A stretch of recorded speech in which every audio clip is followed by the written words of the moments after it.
আমার এটা অ্যাডভাইস নয়, এটা আমার পরামর্শ থাকবে যেন গরিব দুঃখীদেরকে সুচিকিৎসার ব্যবস্থা ইনসানিয়া স্পেশালাইজড ট্রাস্ট করে, এটা নিশ্চিত করতে হবে।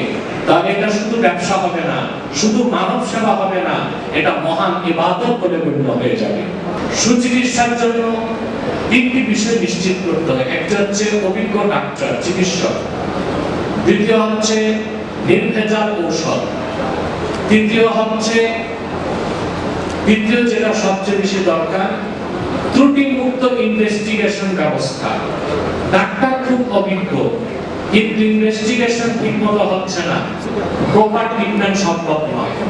আবার ইনভেস্টিগেশন ঠিক, ডাক্তার ঠিক, কিন্তু ঔষধ ভেজাল, তখন রোগী ঠিক হবে না।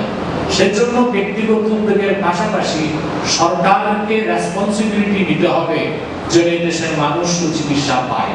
পাশাপাশি ব্যক্তিগত উদ্যোগে ইনসানিয়া ট্রাস্ট যে কাজ গ্রহণ করেছে, আমি মনে করি বাংলাদেশের অন্যান্য অঞ্চলের মানুষের জন্য একটা মডেল তারা স্থাপন করতে পারবে, যে প্রতিকূল পরিবেশ ও ব্যক্তিগত উদ্যোগে যেখানে চিকিৎসা সেবার পাশাপাশি সব পথে ব্যবসায়িক একটি চিন্তাও থাকতে পারে।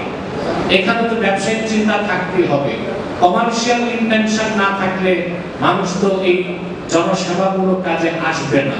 তবে আমি ইনসানিয়া ট্রাস্টকে আমার অনুরোধ থাকবে, যারা আমি জানি ইনসানিয়া ট্রাস্ট মানবিক কাজে মৌলভীবাজারে সবচেয়ে এগিয়ে আছে।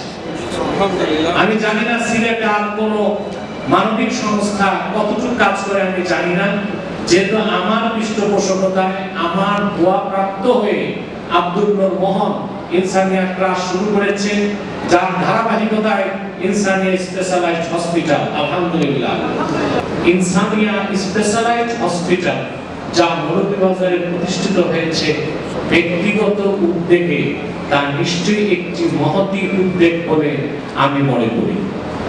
এবং সেজন্য মৌলভীবাজারবাসীর উচিত আল্লাহ তাআলার শুকরিয়া আদায় করা এবং এই প্রতিষ্ঠানটির উত্তরোত্তর সফলতা আমি কামনা করছি। যেখানে আমার স্নেহধন্য আব্দুল নূর মোহন, যার উদ্দীপনা উৎসাহে আরো অভিজ্ঞ চিকিৎসকদের সমন্বয়ে এবং কিছু মানব সেবী ব্যবসায়ীদের সমন্বিত প্রচেষ্টার কারণে আজকের এই মহতি উদ্যোগ সফল হয়েছে বলে আমি বিশ্বাস করি।